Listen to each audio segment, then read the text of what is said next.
Buenas tardes, sean todos bienvenidos. Esta tarde acudimos a esta misma aula magna con motivo de la presentación del libro del profesor don Eloy Bueno, Eclesiología del Papa Francisco, una iglesia bautismal y sinodal, editado por el grupo editorial Fonte Monte Carmelo. Esta presentación es ocasión para disertar acerca de la novedad y propuesta del Papa Francisco. Como dice el autor del libro, a los 5 años de su elección como obispo de Roma se puede y debe valorar la singularidad del Papa Francisco, así como su significado para la vida eclesial concreta y para la historia de la Iglesia en conjunto. Paso a continuación a presentar al autor del libro. Don Eloy Bueno de la Fuente nació en el pequeño pueblo zamorano de Casaseca de Campeán, aunque pronto su familia se afincó en tierras burgalesas. En Burgos realizó los estudios teológicos y posteriormente se incorporó a su presbiterio como sacerdote diocesano. Es doctor en misionología por la Universidad Urbaniana de Roma, con una tesis sobre Karl Rahner, y doctor en filosofía por la Universidad Complutense, con una tesis sobre Unamuno. Además cuenta con la licenciatura en Teología Dogmática por la Universidad de Santo Tomás de Roma. Es catedrático de Teología Dogmática en la Facultad de Teología de Burgos, donde explica teoría del conocimiento y cristología. También impartió hace años las materias de patrología y eclesiología.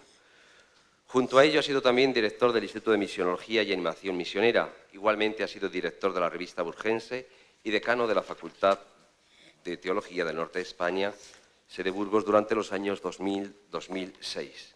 En la actualidad es director del Departamento de Filosofía y también director de la Biblioteca. Ha sido coordinador de la Secretaría del Sínodo Diocesano de Burgos, seguro que lo recuerdan, 1995-1998, y ha desempeñado también diversos cargos en la Iglesia, en nuestra diócesis, en distintas delegaciones de pastoral universitaria, patrimonio cultural, misiones, formación permanente del clero. Su campo de trabajo, a través de numerosas publicaciones y conferencias, se ha desarrollado en torno a las asignaturas o siguientes campos: la relación fe con la cultura actual, la inteligibilidad del mensaje cristiano, las urgencias pastorales del momento presente, la identidad de la Iglesia local y la dimensión misionera de la Iglesia. Fruto de toda esta actividad académica y divulgadora son sus numerosas publicaciones presentes en libros y artículos. Los artículos son muchísimos, no les voy a enumerar, y tampoco los libros, que son más de 30 libros. Quiero señalar los libros publicados por la editorial Fonte Monte Carmelo: 100 fichas sobre Dios, la transmisión de la fe hacia una iglesia de puertas abiertas, el cristianismo en 50 claves, Jesús de Nazaret en 50 claves, el esplendor de amar, 100 momentos clave de la teología cristiana, cristianofobia, el mensaje de Fátima, la Pascua del resucitado.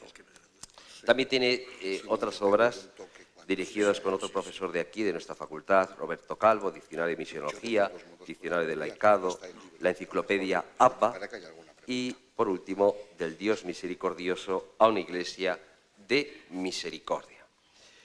Y el orden de la intervención, la presentación del libro, es el que tienen ustedes en la invitación. En primer lugar, vamos a dar ya, termino, la palabra a nuestro gran canciller y obispo de Burgos, don Fidel Herraiz Vegas, que no está aquí porque la anterior presentación del libro del profesor que nos acompaña, don Juan María González Oña, uno de los que intervinieron, el primero, fue el reverendo padre Aquilino Bocos Merino, el superior general de la Congregación de los Misioneros Claretianos, y como vieron ayer en la televisión, es entero, ha sido nombrado cardenal. Pues no, don Fidel no está aquí con ese fin de que sea porque se ha enterado, no, porque esto ya era anterior, no sabíamos que iba a ser cardenal, seguramente, no teníamos esa noticia. Pues sin más, damos en primer lugar la palabra a don Fidel Herraiz, seguirá don Rafael Martínez, que es campesino de Promoción Solidaria. Luego intervendrá el autor del libro, para terminar el director del grupo editorial Fonte Monte Carmelo, don Pedro Ángel Deza. Sin más, le doy la palabra. Muchas gracias y muy buenas tardes a todos y cada uno de los presentes. Como siempre ya es una coletilla unida, pero que la siento cuando digo, al decir todos y cada uno, es cada uno de los que estamos. Me dirijo así. Bueno, pues, cómo no, dentro de este saludo subrayo en primerísimo lugar hoy a nuestro buen Eloy Bueno de la Fuente, que una vez más nos ha regalado pues, un camino que si se recorre también, es un trocito de camino, pues ciertamente ayuda y ayuda mucho. Después también saludo a los que comparten conmigo mesa hoy, Rafael Martínez, que a continuación habla, y después también el padre Pedro, de la editorial. Voy a permitirme hacer una excepción dentro de los saludos y que además a las personas saludidas sé que van a quedarse a lo mejor un poco extrañadas, pero quiero saludar a, primero digo el nombre y luego digo el porqué, Asunción Bueno de la Fuente y Magdalena Bueno de la Fuente, que son las hermanas, por supuesto, de Eloy, y que hoy están aquí por nosotros y que es la primera vez que vienen a la presentación del libro y que, vamos, por eso bien merece la pena. Yo las veo desde aquí. Desde aquí no distingo mucho si les salen los colores en la presentación, pero creo que sí, creo que sí.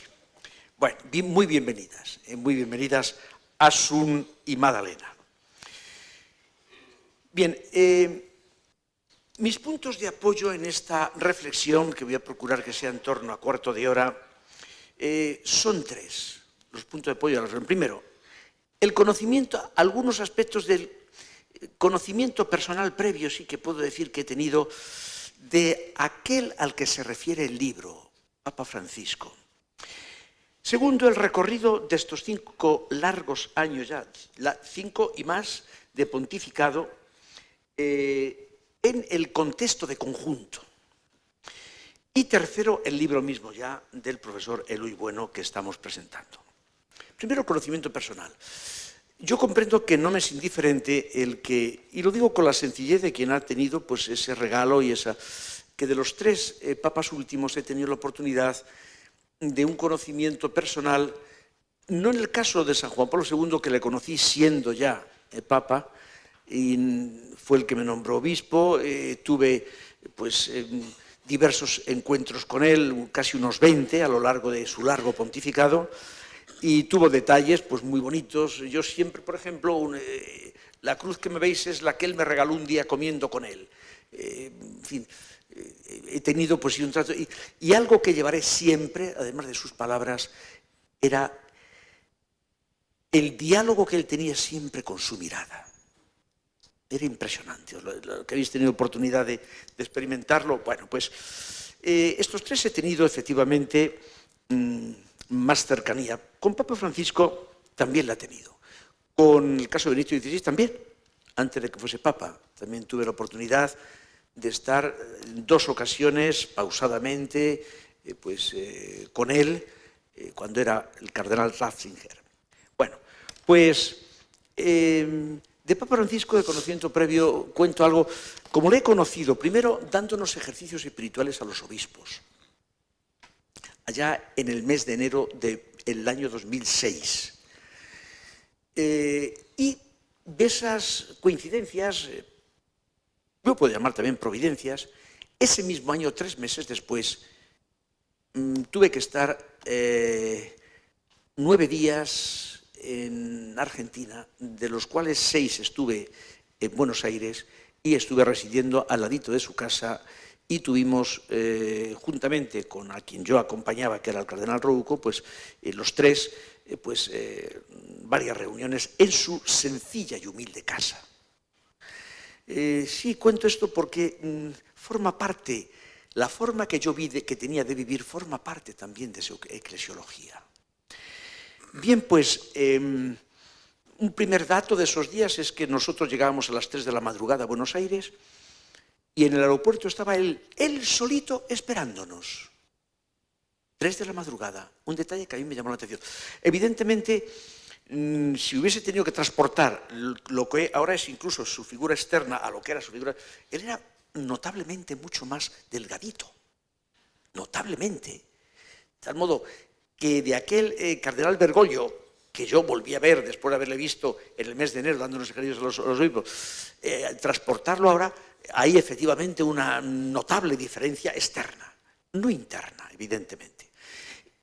Incluso sí decir que en aquel momento él no era serio, ¿no? Pero este carácter que actualmente lo tenía, pero estaba como menos actuante.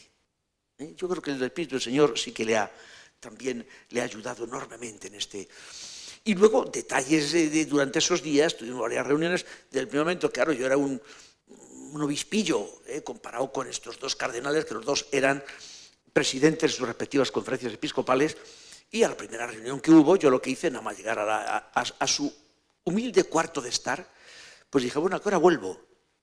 Y me dice él, ¿cómo que a qué hora vuelves? Porque él tuvo la buena confianza de llamarme de tú, cosa que en Argentina, pues sí, gracias a Dios. Digo, sí, ustedes tendrán cosas muy importantes que hablar. Entonces, pues dice, pues si las hablamos, las escuchas, que a lo mejor es bueno que las escuches. Total, que estuve en las dos reuniones largas que tuvimos, y os cuento una última anécdota del contexto. Otra de las reuniones, pues a la mitad de la reunión era media tarde, la primera habíamos estado muy largo por la mañana, y dice, ¿por qué no tomamos un cafetito? Y bueno, pues, ¿por qué no? Nos levantamos. Ya os digo, la casa era muy humilde, muy sencillita. Y del cuarto de estar, por un pasillo, nos fuimos hacia la cocina a tomar el cafetito. Allí una cafetera que había, estábamos los tres solos en su casa, en una casa que estaba anexa a la curia diocesana. Entonces, según íbamos por el pasillo, íbamos él y yo, tal que aquí yo iba donde va él hoy, y él estaba aquí, yo iba a su izquierda, y de pronto me dice, oye, una cosa que me llama la atención es, veo que vivís en buena comunión, vives en buena comunión con tu arzobispo y tal. Digo, hombre, es lo normal. Y me dice, no, es que sois buenos. Digo, bueno, esa impresión tuve yo, le dije, sí, esa impresión tuve yo de que usted era buena persona, le dije así en plan de confianza, según íbamos andando, cuando nos dio los ejercicios, me dio buena impresión. ¿Me pone la mano sobre el hombro? ¿Qué dices? Digo, que me dio impresión usted de buena persona. ¿Os imagináis este diálogo entre los dos? Un obispillo y el cardenal Bergoglio. Y me dice, oye, Fidel, la próxima vez que me confiese voy a hacerlo contigo, a ver qué piensas después.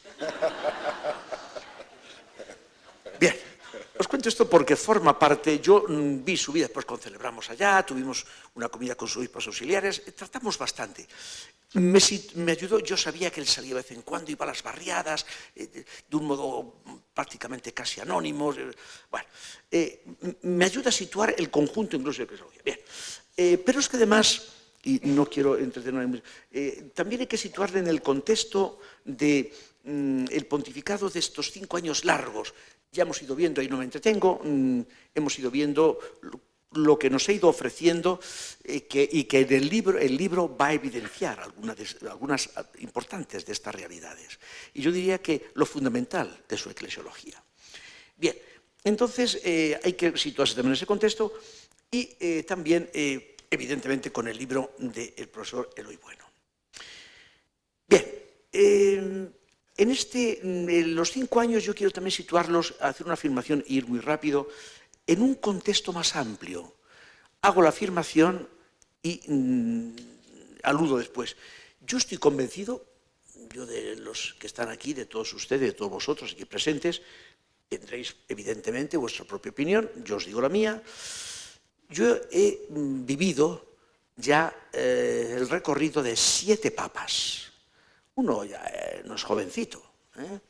El papa de mi infancia fue Pío XII, además imborrable.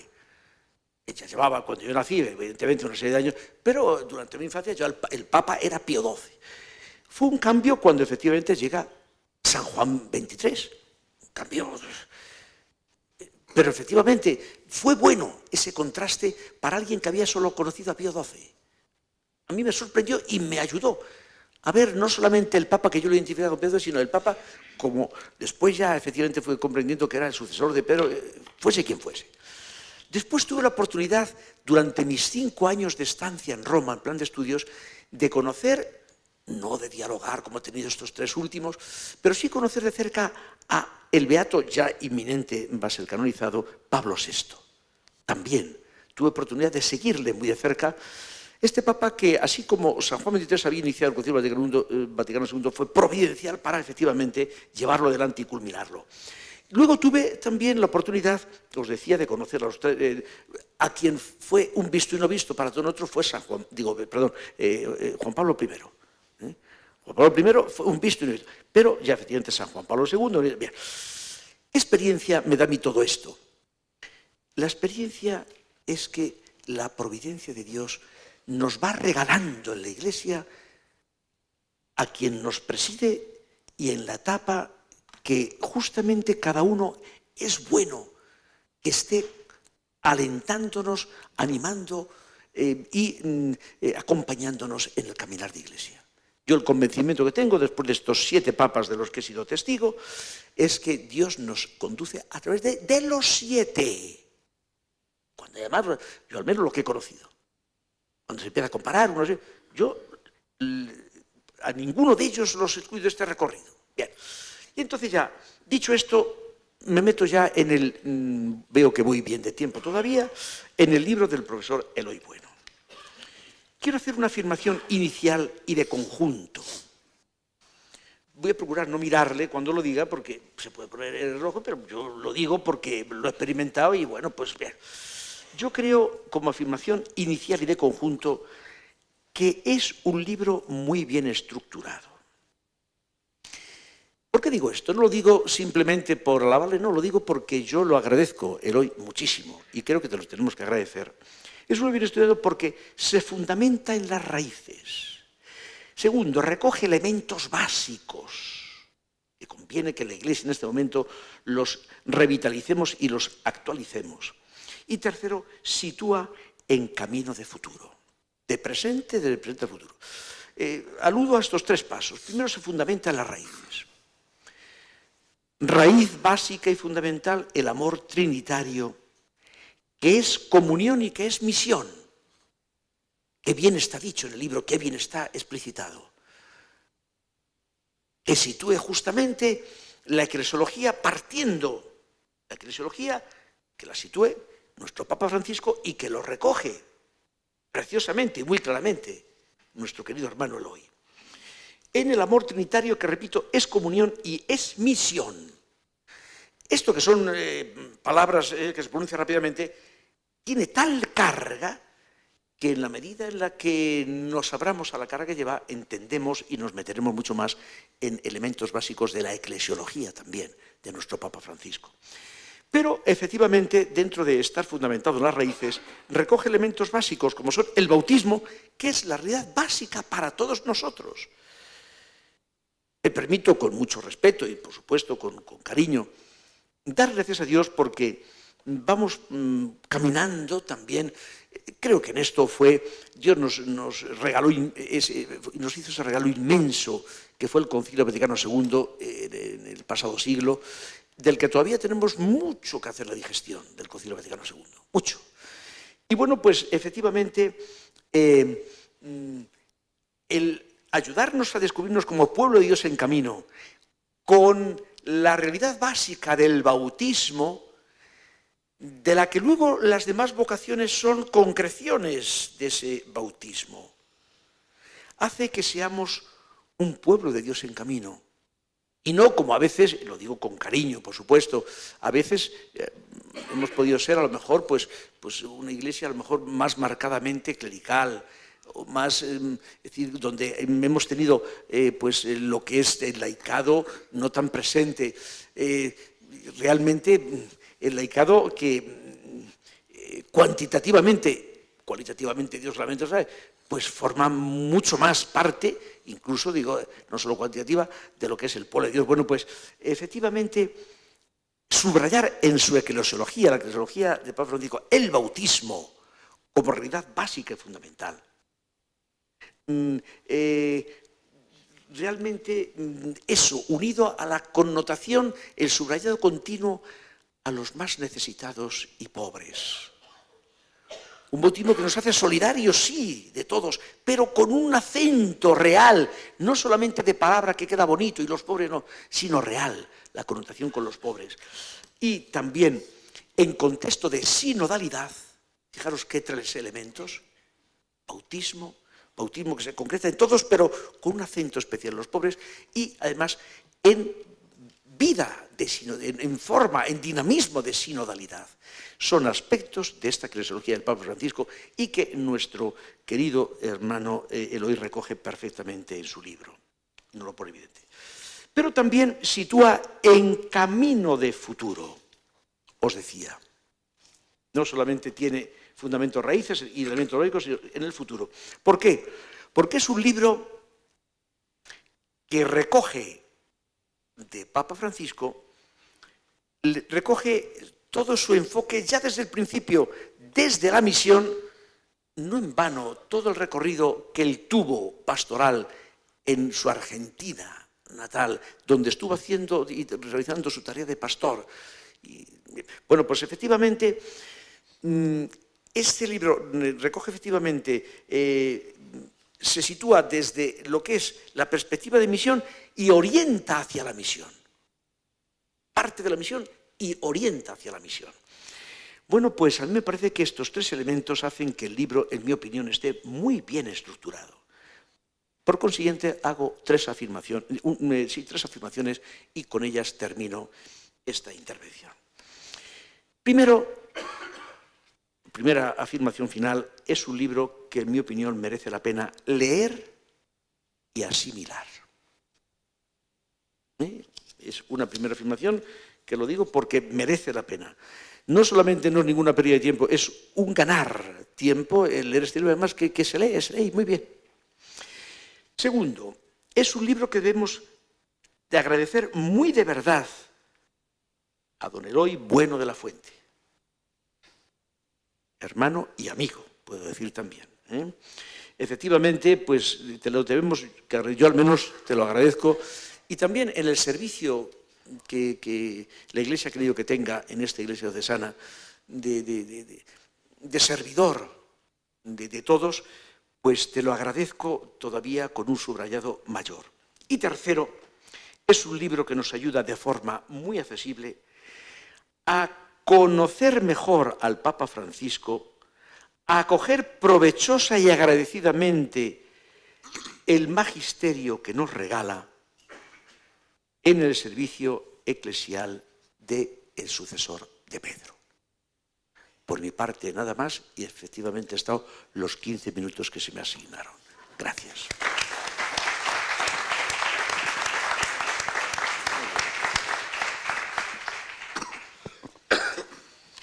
Ahora campesino, sí. Bueno, la verdad es que estoy bastante nervioso porque no estoy muy acostumbrado a hablar en la Facultad de Teología aquí delante de tanta gente, pero la verdad es que puestos ya pues, a hablar bien de Eloy, no voy a ser menos. Y la verdad es que en nuestra asociación, en nuestro caminar como cristianos, a ver, que me acerco más. Pues eso, en nuestro caminar como cristianos, pues la disposición, la disponibilidad de Eloy, la ayuda, bueno, las reuniones de las 10 de la noche, bueno, en cualquier momento siempre echamos una mano en esto, mira a ver el plan de formación, cómo nos puedes ayudar, mira a ver desde tu óptica, bueno, siempre ha sido sí, entonces ¿cómo le voy a decir yo que no? Entonces, pues nada, simplemente, bueno, pues eso, agradecer eso. Venga, que me he comido un minuto y solo tengo ya 14. Bueno, lo que me pedía Eloy para hablar con vosotros es desde mi punto de vista de laico, insertado en una asociación apostólica, pues cómo veo al Papa Francisco. Y antes de ponerme a hablar de lo que supone el Papa Francisco, bueno, lo voy a hacer muy vivencial y muy un poquito como desde dentro, ¿no? O sea, que me vais a permitir a veces, pues a lo mejor algún giro coloquial. Pues primero quería compartir con vosotros lo que supone ser laico hoy en la sociedad en la que estamos. Y la verdad es que lo que más suave me sabe decir es que ser laico en una sociedad como la actual es muy difícil, ¿verdad? Estamos en un ambiente hostil para lo cristiano, estamos en un ambiente donde, bueno, pues se nos juzga, estamos en un ambiente pues muy difícil. No vamos a entrar en las causas, porque eso sería a lo mejor para hacer otro curso, un curso entero. A veces esas causas nos las hemos ganado en la Iglesia a pulso, otras veces pues porque hay otra ideología que impera y que va en contra de lo que nosotros creemos, ¿no? Entonces, cuando hablo del Papa Francisco, lo primero que me sale es como un agradecimiento. Desde esos primeros gestos, sobre todo, de cuando le ordenan Papa. Es decir, ese agradecimiento a que los cristianos que están más expuestos a lo público, pues que por lo menos, pues eso, que sirvan de ejemplo, que tengan unas actitudes ejemplarizantes, que, bueno, yo, a veces pienso que por lo menos que no sean escándalo, ¿verdad? Que no seamos escándalo, los cristianos. Pero en el caso del Papa ha trascendido eso, y desde sus primeros gestos muy sencillos, que podríamos decir que incluso que eran gestos, pues, alguno dirá que eran de cara a la galería, pero que no lo fueron, y que han sido actitudes vitales de lo que han sido estos 5 años, traducidos en 5 aspectos muy concretitos. Una es su apuesta por la vida comunitaria. Como bien sabéis, él renuncia a vivir en un apartamento destinado para los papas y prefiere vivir rodeado de gente. Si es que nuestra fe o es comunitaria o no es nuestra fe. Otra, y estas actitudes quiero decir que me interpelan a mí personalmente, o sea, no son cuestiones de decir que yo las cumplo, sino que es que como que me ha servido, por lo menos me ha servido mucho este día de hoy para escrutar mi fe a la luz de si hago las cosas como hay que hacerlas o compadreo. Otra es la cercanía a los pobres, una cercanía que es personal, con sus primeros viajes, con su acogida en el Vaticano de gente, donde va a lavar los pies el día de Jueves Santo, ¿no? A veces tenemos la sensación en la Iglesia que como está Cáritas, como que ya eso lo tenemos como subcontratado, cuando la opción preferencial por los pobres en la Iglesia no se elige. Esto me lo estoy diciendo a mí para ver si me entra, ¿no? Porque eso, a veces eso, como, no, que es que en Cáritas ahí te ayuda, no, que es que a veces es mirar a los ojos, a veces es tocar, y eso es necesario, ¿verdad? Pero claro, para estar cerca de los pobres hay que vivir, hay que intentar vivir un poquito, acercarse a cómo viven ellos, porque si ellos te ven que estás allá arriba, pues ni tú te acercas a ellos, ni ellos se acercan a ti. Con lo cual, esos primeros gestos, esas fotos que seguro que tenéis en la retina de los zapatos viejos, ¿verdad? Ese coche más o menos sencillo, pues esa forma de vivir austera. Pero ¿quién nos va a enseñar a nosotros en la Iglesia de lo que es vivir de forma austera? No sé si conocéis, a lo mejor, aquí en la Facultad de Teología, a lo mejor alguien conoce a algún santo que haya muerto, santo rodeado de riquezas, ¿verdad? Creo que no. Creo que los santos han vivido de esa forma simple y sencilla. Su propio nombre Francisco es una declaración de intenciones. Pero claro, todo esto no es posible sin esa vida de oración profunda del Papa Francisco. Eso sí que me interpela, vamos, pero mogollón, ¿no? Esa vida de oración, esos momentos que también hemos podido ver y esos que no vemos. Esas primeras palabras de rezar por mí, cómo él ve la oración como algo fundamental, que es el motor que nos mueve a, pues luego al hacer cada uno, pues nuestra misión es en la vida. Y además, desde la alegría. No sé, ayer me estuve repasando un poquito el nombre de los textos que ha escrito, ¿no? La alegría del Evangelio, alabado sea Señor, la alegría del amor, alegraos y regocijaos. Eso es traducido los nombres de sus 5 principales textos que ha escrito, ¿no? Hay una frase que tiene en Laudato Si, que para mí, como podéis suponer, como trabajador del campo, pues es un texto que a mí particularmente me ha tocado bastante, ¿verdad? Que dice eso de caminemos cantando, ¿no? Que nuestras luchas y preocupaciones por este mundo no nos quiten el gozo de la esperanza. Bueno, pues tenemos que vivir, si es que lo que tenemos dentro nos tiene que invitar a estar alegres, no estar con cara de vinagre ahí todo el día cuestionando a todo el mundo, ¿no? Una segunda cuestión, después de esos gestos que, como he dicho, son actitudes, para mí ya de estos 5 años, podríamos decir que es el Papa, digamos que si las cosas de los laicos son las cosas temporales, la política, la economía, pues ese Papa como hombre de Estado, podríamos decir, o como primer ministro del Vaticano, ¿no? También aterrizadito en cosas muy concretas, que nos dicen que los laicos que nos dedicamos a la política, o que yo no me dedico a la política ni creo que me vaya a dedicar nunca, o a la economía, a nuestro trabajo, pues nos marca directrices por donde tirar. Y ahí ha sido muy claro y muy tajante en cualquiera de las crisis profundas y graves que ha tenido el mundo en estos últimos años. Su forma de actuar con respecto a la crisis de los refugiados. Voy a enumerar ahora unas cosas así un poquito rápidas, ¿verdad? Porque no me quiero entretener en cada una de ellas.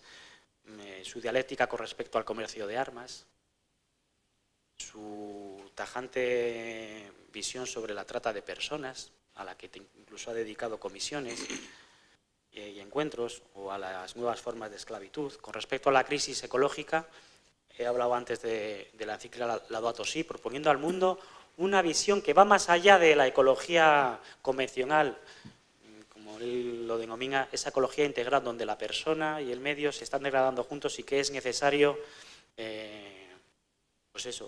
luchar para ensalzarlos, ¿no? Y por cositas más concretas, esa reforma de la banca vaticana, que en algunas ocasiones cuando hablamos de escándalo, pues algún titular nos ha dejado con el culo al aire. Bueno, eso no sé si se puede decir aquí, pero bueno, es lo que me sale. Y además, no se queda desde la denuncia, sino que también nos propone y nos invita a que los laicos, estemos en la creación de unas estructuras nuevas, ¿no? Su cercanía a los movimientos sociales que luchan por un mundo mejor y que ha llevado al Vaticano y que les escucha. Algunos no son cristianos, algunos sí. Bueno, pues está en esa actitud de diálogo con el mundo, ¿verdad? Esa economía centrada en la persona, en el bien común. Y luego nos dice esas recetas así que dice, el Papa dice que es pecado no pagar bien a los obreros. El Papa dice que es pecado, y que yo lo creo también, no pagar impuestos. Pues esas cositas concretas, ¿no?, que a veces pues nos ayudan a aterrizar una teología en nuestro día a día, porque muchas veces andamos criticando al de arriba, al de arriba, al de arriba, y en nuestro día a día pues no somos trigo limpio, ¿eh? Bueno, y luego, para finalizar, creo que voy bien de tiempo. Sí. Bueno, voy un poquito rápido a lo mejor, ¿verdad? Pero es que claro, estaba ya como atenazado. Bueno, si algo ha sido novedoso también, hablando de propuesta y novedad, que es el título un poquito del día de hoy, ¿no? Pues ese es el lenguaje nuevo, ¿no? Digamos que yo creo que es la teología de toda la vida, pero con un lenguaje que lo entendemos prácticamente todos, ¿verdad? Bueno, pues de todo eso voy a rescatar esas 4 o 5 frases que yo creo que ya tenemos todos muy interiorizadas, que a mí particularmente, pues eso, las tengo por dentro y rumiando siempre, ¿no? Bueno, él cuando habla del diagnóstico de lo que pasa, esa primera frase es la cultura del descarte, que hemos oído tantas veces, ¿verdad? Que yo creo que es como el 2.0, como la evolución un poquito a un lenguaje pues un poco diferente de lo que ya decía el Papa Benedicto cuando hablaba de esa cultura del relativismo moral, ¿verdad?, en la que toda la sociedad gira en torno pues, a un antropocentrismo, a sentirnos nosotros como los reyes del mambo y que nosotros somos, pues eso, ese egoísmo, ese no pensar en los demás. Bueno, pues el Papa dice que eso provoca una cultura del descarte, es decir, que todos los que no son productivos, todas las personas que no van a la rueda del consumo, los no nacidos, los que se ponen en medio de poder nosotros eso, pues ser felices, ¿no?, con esa felicidad basada en lo material de este mundo en el que estamos hoy. Los abuelos, esos jóvenes absortos y metidos en esas dinámicas tan perjudiciales, ¿no? Pues eso, en eso nos habla el Papa Francisco, esa cultura del descarte. Pero claro, en esta sociedad en la que estamos, desde la Iglesia, hay otra frase que me interpela mucho también a veces, es cuando el Papa habla de la mundanidad espiritual, que nos pasa en la Iglesia. ¿La mundanidad espiritual en qué consiste?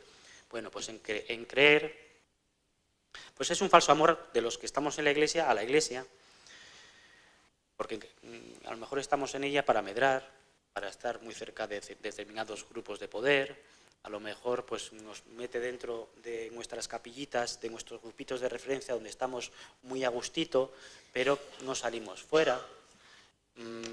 Pues eso a mí me interpela. A lo mejor estamos más obsesionados, sí, como lanzar un mensaje a la sociedad muy transformador, pero luego pues somos incapaces de mirar a los ojos a la gente, ¿no? Pues eso, a veces, y ligándolo un poquito con cómo está la sociedad actual, podemos tener quizás la tentación de salir al mundo desde la trinchera. Todo el mundo está contra nosotros y estamos ahí como cara de mala leche y todos están equivocados y mira lo que hace este, mira el otro y no sé cuál, ¿no?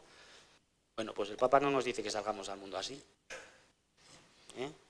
Y criticándonos entre nosotros, que también lo critica, esos mentideros, esos, ¿no? Habla con esas expresiones, esas ostentaciones, esas cosas que no tienen mucho que ver con la fe de Jesús.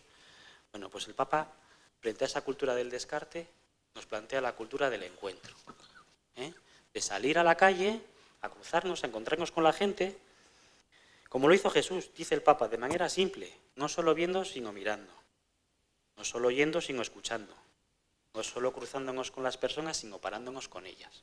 Bueno, a veces en esa cultura del encuentro y de dialogar con el mundo, pues a veces te puede llevar un tortazo, pero a veces, bueno, yo sí que hablo de mi experiencia, muchas veces te encuentras con un abrazo. A veces sí, sí, damos limosna, pero no miramos a la gente al que se la damos, ¿no? Pues bueno, yo creo que el Papa insiste muchísimo en esa cuestión. Y palabras como compasión, misericordia, tienen que estar dentro de esa, pues cuando salgamos de aquí. Porque tenemos que salir. A veces, no sé, pues aquí estamos como, ¿no? Como en la milla de oro esta de la iglesia de Burgos, ¿no? Que va desde la catedral hasta la casa del cura, pasando por la casa de la iglesia. Si no salimos de aquí, parece que nada ha cambiado en los últimos 50 años, ¿verdad? Pero la situación está en que el mundo, además, necesita nuestra fe. Fijaros qué cosa más curiosa. Es que lo necesita, porque es que lo veo todos los días, la cantidad de gente que está hecha polvo. Y la iglesia, dice el Papa, que tiene que ser como un hospital. Tenemos que recibir a esa gente tan machacada de este mundo, me sale en tacos solo, este mundo tan malote, tan fastidiado, ¿no? Y dice, claro, y en ese salir, pues nos dice que prefiero una iglesia accidentada que una iglesia enferma por encerrarse. Sí, a veces nos equivocaremos, bien, sí, y a veces se nos utilizará y saldremos en, yo qué sé, en alguna web o yo qué sé, o en algún blog o en algún sitio donde digan, mira, estos se juntan con estos otros. Bueno, ¿y qué? ¿Y qué? Así que nada, y los laicos no tenemos excusa, que a veces nos hemos quedado así como muy a las faldas de las sotanas, como ahí muy de eso, de correvidile, de para arriba, para abajo, y no, es que el obispo del plan, no, es que mi parroquia no sé qué, no. Para ser laico en el mundo hoy, pues eso, que no necesitamos que nadie nos haga muchos planes, O sea, si no lo hacemos es porque no nos da la gana, Y eso, y descubrir un poquito qué es lo que Dios quiere de nosotros y en qué ambiente nos tenemos que mover. Poca cosa más tengo que decir, la verdad. Yo creo, no sé si estoy en tiempo.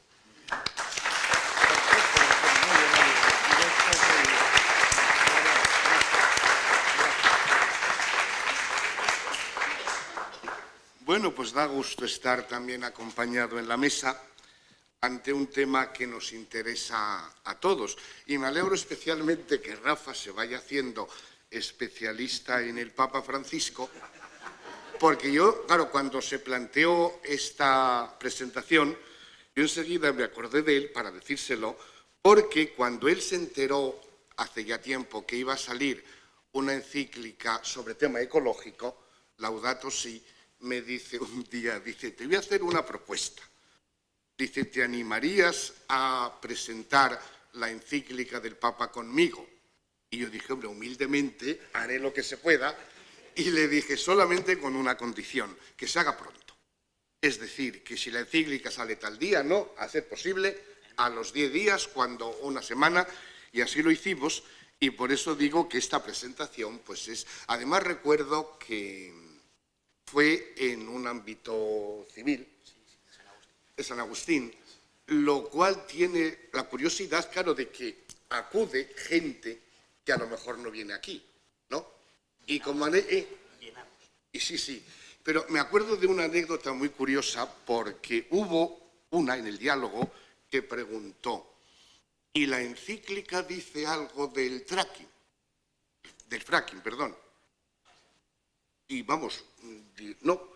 Y luego hubo alguien que me dijo, dice, esa que hizo esa pregunta seguro que es de las que no van a misa, porque alguien que va a misa, eso del fracking ni le va ni le viene. Y me hizo pensar aquella anécdota porque también es revelador de cómo se está en la milla de oro o cuando se sale realmente a otros ámbitos, ¿no? Bien, a mí lógicamente me toca hacer una presentación y una lectura teológica del Papa Francisco situando su eclesiología. Y a veces también puede haber hasta expresiones que a lo mejor no se entienden tanto, ¿verdad? Pero creo que es interesante buscar, más allá de los gestos, de las anécdotas, que evidentemente son importantes, pero hay que ver qué es lo que se encuentra debajo. Y yo creo realmente que, evidentemente, hay mucho debajo. Y yo intento ofrecer las claves de lo que considero que es el giro copernicano y el significado del Papa Francisco en este cambio de época, ¿no? Y digo giro copernicano porque es la primera vez que tenemos en la sede de Pedro a alguien que viene de una iglesia del fin del mundo, lo cual significa que esa iglesia del fin del mundo se hace presente en el centro de la catolicidad. Y eso evidentemente tiene que tener consecuencias porque el mundo y la historia de la Iglesia son vistos de otro modo. Y no olvidemos también que es el primer papa estrictamente posconciliar. Francisco no estuvo en el concilio. Él se formó y pensó después del concilio. Y este doble rasgo me parece a mí que evidentemente marca otro modo de ver la realidad más allá del concilio. Porque, como decía un obispo que estuvo en el concilio, los obispos del Vaticano II ni se imaginaban el mundo que iba a venir. Y ese mundo que iba a venir es el que yo creo que Francisco lo ve desde otra perspectiva y desde otra óptica. Por eso está bien, ¿verdad?, el conocer la trastienda teológica del Papa Francisco, el horizonte del Vaticano II, la teología latinoamericana, la teología del pueblo, el CELAM, etc. Pero a mí me parece que hay todavía un nivel más radical, que es descubrir la razón, el tipo de razón, o podríamos decir el método teológico que mueve a Francisco, que es algo que no se valora, porque es tan habitual y tan superficial. Determinados juicios que se hacen, es un pastor, no sé qué, no sé cuál, ¿no? El descubrir la razón, por tanto, el modo de ver la realidad, el método teológico, y ver cómo la afronta. Porque, evidentemente, por un lado, yo creo que el modo de Francisco al juzgar la realidad se mueve, por un lado, entre el discernimiento teologal, desde una experiencia de fe, y luego una interpelación profética, que indudablemente abre el camino a la denuncia y a la práctica, al comportamiento, ¿no? Y este modo de ver la realidad yo creo que se sintetiza magníficamente en esos 4 principios que aparecen en Evangelii Gaudium, así un poco casi de refilón, casi al final, y yo creo que realmente se encuentra ahí toda su estructura de pensamiento, original y radical. Aquellos principios que recuerdan de que el tiempo es superior al espacio, la unidad prevalece sobre el conflicto, la unidad también sobre la confrontación, la unidad, el todo es superior a la parte. Cuando uno ve ese tipo de principios y ve luego su modo de comportamiento y sus opciones, yo creo que ahí se encuentra todo.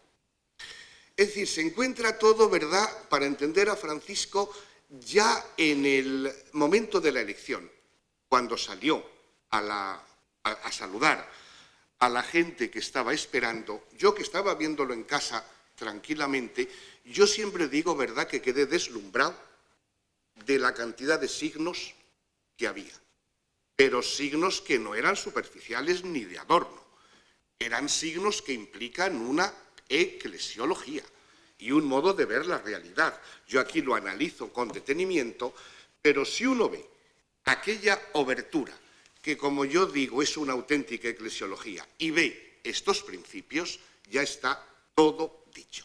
Evidentemente, como diré en alguna ocasión, es más fácil decirlo que hacerlo, ¿no?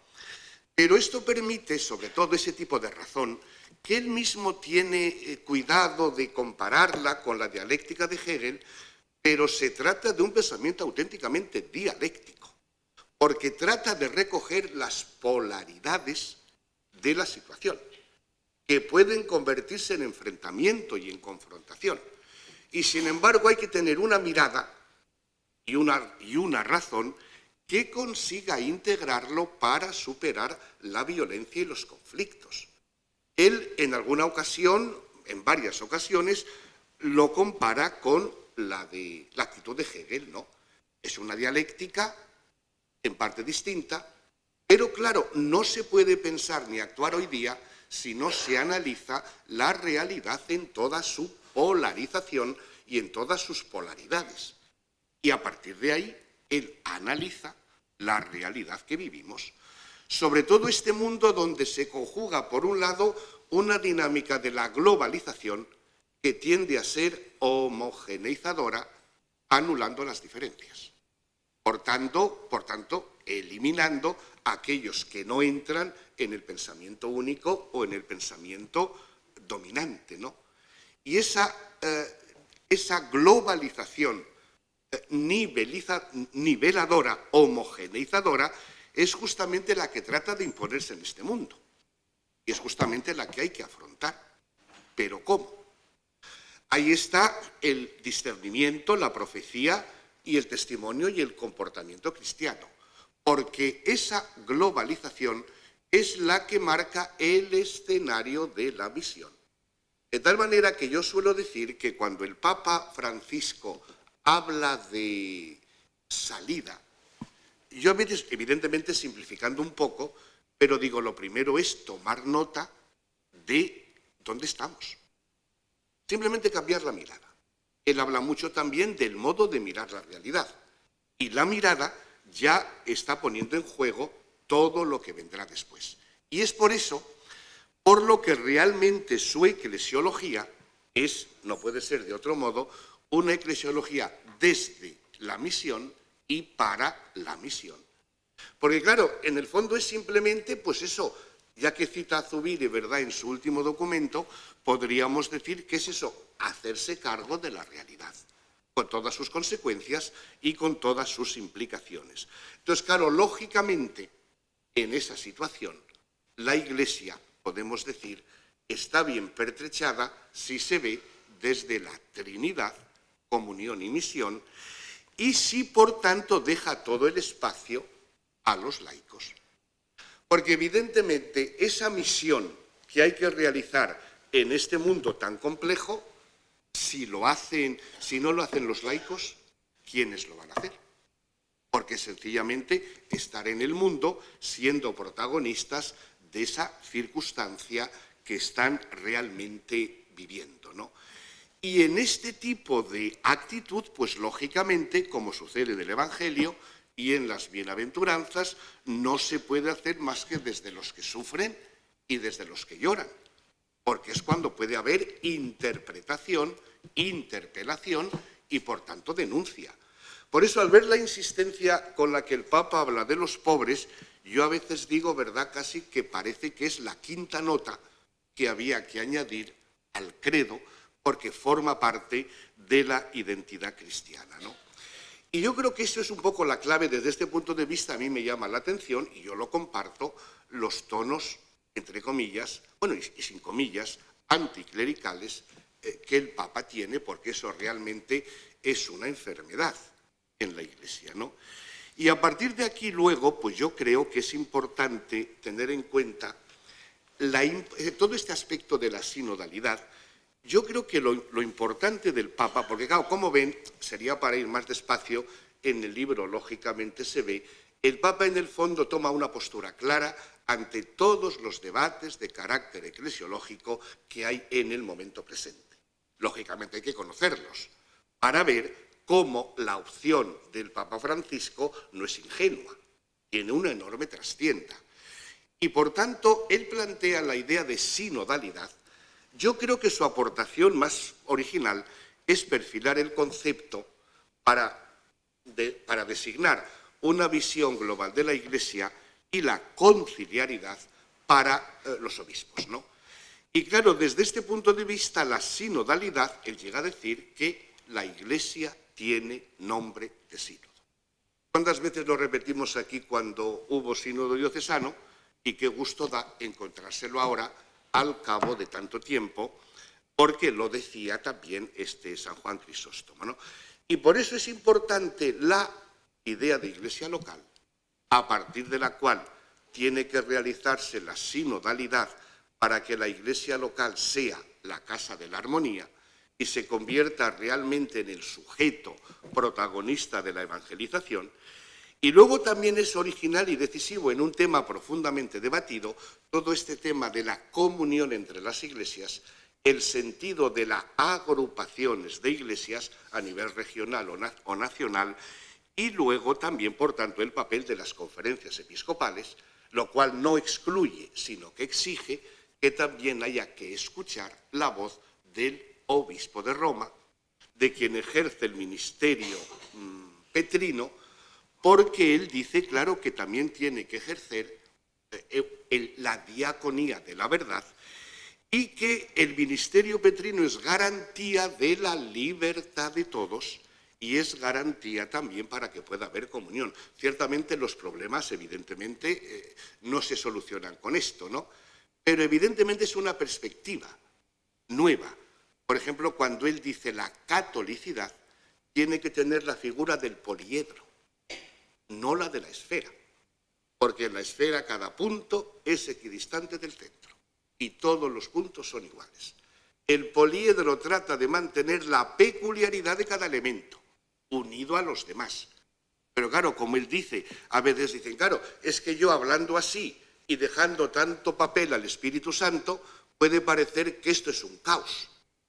Pero bueno, ya que acabamos de celebrar la fiesta de Pentecostés, él también dice que el Espíritu, que es la armonía, es quien genera la diversidad para reconducirla a la unidad.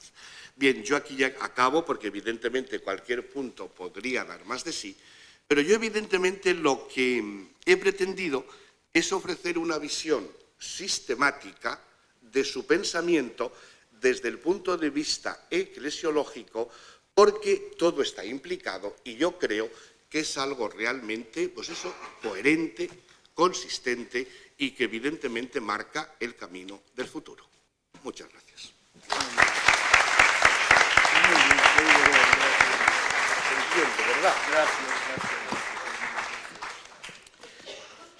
Buenas tardes, me toca a mí concluir o cerrar este acto. Como representante del grupo editorial Fonte y director de la editorial Monte Carmelo, pues me produce siempre que vengo aquí satisfacción volver a esta casa, porque siempre es como un gesto para reafirmar, para destacar la colaboración que tratamos siempre de mantener entre el grupo editorial y la Facultad de Teología en esta sede de Burgos, y hoy en especial pues a través de la presentación de la obra del profesor don Eloy Bueno. A mí como editor no me toca entrar en el contenido del libro, claro. A mí como editor me tocaría esta tarde, y permítanme la expresión, justificar, vender en el buen sentido de la palabra, del contenido y también del otro. Justificar nuestra publicación y tratar, parafraseando a Santa Teresa de Jesús, y aquí pues como siempre que hago presentaciones trato de barrer para mi propia casa, ella lo expresaría con la palabra engolosinarles, ponerles la golosina para que degusten después el contenido del libro. Y esta tarde me resulta pues muy fácil engolosinarles, ya que me han hecho el trabajo, con lo que han dicho don Fidel, don Rafael y don Eloy. La golosina, el caramelo, ya lo tienen puesto ustedes en su boca. Engolosinarles digo para que lean el libro y, aprovechando también la palabra que ha dicho don Fidel, también lo asimilen y a través de él puedan sacar sus propias conclusiones y formar su opinión sobre este tema. Decía también que, lógicamente, si después de esto además lo compran, pues en la editorial, en el grupo editorial se lo agradeceremos, porque de esto vive el grupo, claro, y por eso hoy se lo dejamos a un buen precio. Dice un escritor que además era poeta y biógrafo por ejemplo de San Juan de la Cruz e historiador español del siglo XVII, Jerónimo de San José, dice textualmente: el que hubiere de escribir, primero estudie, después trabaje y después sude, y no tome la pluma en la mano antes de hacer perfecta idea y comprensión de lo que intenta. Y esto en el libro de don Eloy está garantizado. Hay estudio, hay trabajo y supongo que sudor, en el sentido de que hay rigor intelectual, rigor en el trabajo y un trabajo accesible y asequible. Cuando me presentó don Eloy el proyecto, lo primero que quisimos destacar, sobre todo él, que nos gustaría que el libro no fuera un libro de anécdotas, que no fuera un libro de gestos del Papa, sino que, como ha dicho él, demostrar, presentar que hay mucho debajo de lo que dice el Papa y de todas esas palabras y de todos esos gestos. Y ese creo que fue nuestro compromiso, hacer, permítame también la expresión, un libro serio, dentro de que sea también asequible y accesible para todo el mundo. Y el libro, como ya ha quedado demostrado, se centra en un tema de interés y de actualidad. A través de él querríamos, y me sirvo también de las palabras que dijo don Rafael, fomentar esa cultura del encuentro de la que habla el Papa, pero sobre todo también superar visiones superficiales del Papa, sobre la visión del Papa y también sobre la visión que se tiene en el mundo de la Iglesia. Todos hemos podido percibir cómo todos nos atribuimos, igual que hoy que se ha presentado la lista para el Mundial, todos somos seleccionadores, todos somos políticos y todos somos también teólogos y si nos dejan pontificamos también, y nunca mejor dicho, sin tener muchas veces una noción clara y precisa de lo que es o de lo que no es la Iglesia y de cuál es realmente el pensamiento del Papa en este tema. Y como señala don Eloy, el Papa Francisco constituye, como ha dicho también, una singularidad. Por eso no nos hemos querido solo basar en lo externo, sino ir a lo profundo. Por ello era importante acercarnos con seriedad y rigurosidad al pensamiento eclesiológico que sostiene este nuevo pontificado, con su continuidad con los papas anteriores, como no puede ser de otra manera, pero también con sus propios acentos, con su estilo, que deben ser entendidos y comprendidos. De ahí que no sea para nada superfluo, y menos estando en esta casa, volver a destacar la importancia de una buena formación religiosa, la importancia de la formación en la fe, precisamente como nos invita la Escritura para dar testimonio de esa esperanza y de esa fe. Y permítanme, barriendo para casa, utilizar como argumento de autoridad la experiencia personal que tuvo Santa Teresa de Jesús a este respecto, que buscó siempre quien le diera luz, quien la iluminara, porque decía ella que es gran cosa letras, estudios, porque éstas nos enseñan a los que poco sabemos y nos dan luz, y llegados a verdades de la Sagrada Escritura, hacemos lo que debemos. Y ya sabemos cómo finaliza, con esta expresión tan conocida y contundente, que de devociones a bobas nos libre Dios. Y esta luz precisamente creo que es la que nos trata de ofrecer don Eloy, el profesor Eloy Bueno, en este libro que estamos presentando, en este marco de la eclesiología del Papa Francisco. Desde nuestro grupo editorial lo que hemos tratado es de favorecer, de proporcionar estos recursos que ayuden a subsanar estas posibles carencias que puede haber entre nosotros. Y estamos convencidos de que el conocimiento no puede ser sustituido por la sola buena intención. A mí no me queda más, porque ya también estamos fuera de hora, que dar las gracias, en primer lugar, a don Eloy por la gentileza que ha tenido de invitarme para participar en esta presentación y sobre todo darle las gracias por el trabajo que ha realizado, por este riguroso trabajo. Y gracias también a todos ustedes por su asistencia y atención. Y concluyo con un deseo también de la Madre Teresa de Jesús, hoy que celebramos precisamente la memoria de la Beata María, de la Virgen María, Madre de la Iglesia. Decía ella: plega al Señor sea todo, yo añado en este caso el libro que estamos presentando, para gloria y alabanza suya, del Señor y de la gloriosa Virgen María. Pues muchas gracias.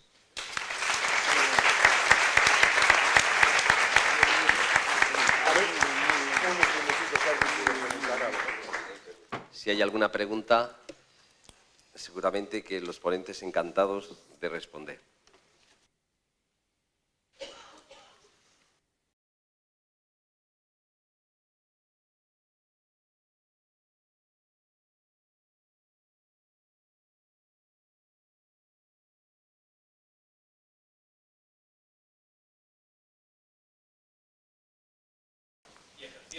Hombre, tal vez podríamos resumirlo, yo creo, para no alargarnos más, porque claro, yo tendría que decir 300 páginas, ¿verdad? Pues no lo vamos a resumir. Pero yo creo que las dos imágenes que él destaca lo resumen muy bien.